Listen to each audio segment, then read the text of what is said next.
साल था 1933 और तारीख थी 14 फरवरी। इसी सुबह दिल्ली की गलियों में एक बच्ची ने जन्म लिया।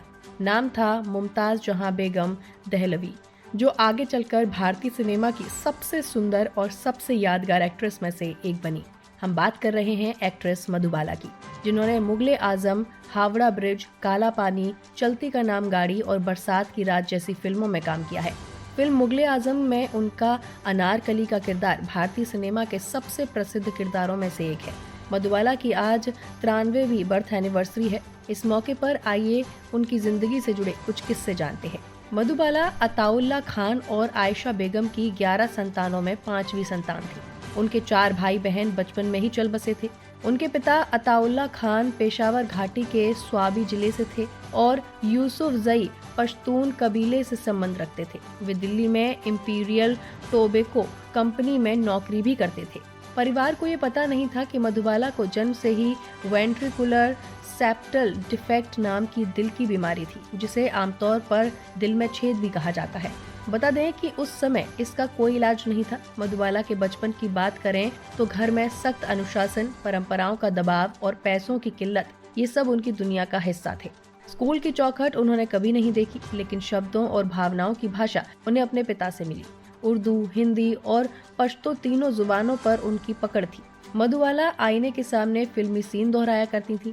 बचपन में छोटी सी मधुबाला आईने के सामने खड़ी होकर फिल्मी सीन दोहराया करती थी। वे नाचती और खुद का मनोरंजन करती।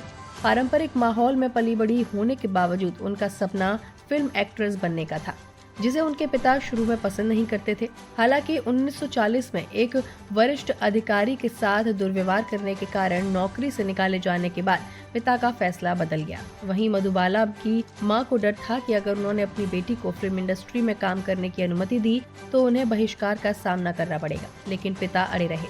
इसके बाद जल्द ही मधुबाला को खुर्शीद अनवर की रचनाएं गाने के लिए ऑल इंडिया रेडियो स्टेशन में मौका मिला। 7 साल की मधुबाला ने वहां कई महीनों तक काम किया और इसी दौरान उनकी बॉम्बे टॉकीज के मैनेजर राय बहादुर चुन्नीलाल से पहचान हुई। चुन्नीलाल तुरंत मधुबाला से इम्प्रेस हो गए और उन्होंने उनके पिता को बेहतर अवसरों के लिए बॉम्बे जाने की सलाह दी। रुस्तमे-हिंद सत्य, निष्पक्ष और निर्भीक पत्रकारिता का प्रतीक। हमारा संकल्प, आपके अधिकार, आपकी आवाज। ताज़ा खबरें, गहन विश्लेषण और दिल को छूने वाली कहानियां जो जागरूकता जगाएं और बदलाव की प्रेरणा दें। रुस्तमे-हिंद के साथ हर पल रहें अपडेटेड। हमारे परिवार का हिस्सा बने। सब्सक्राइब करें, कोई खबर ना छूटे। चैनल को सब्सक्राइब करें, नोटिफिकेशन ऑन करें, ब्रेकिंग न्यूज की तुरंत खबर ज्वाइन करें, खास कवरेज का हिस्सा बने। कमेंट, लाइक, शेयर, अपनी राय साझा करें, सच्चाई को फैलाएं।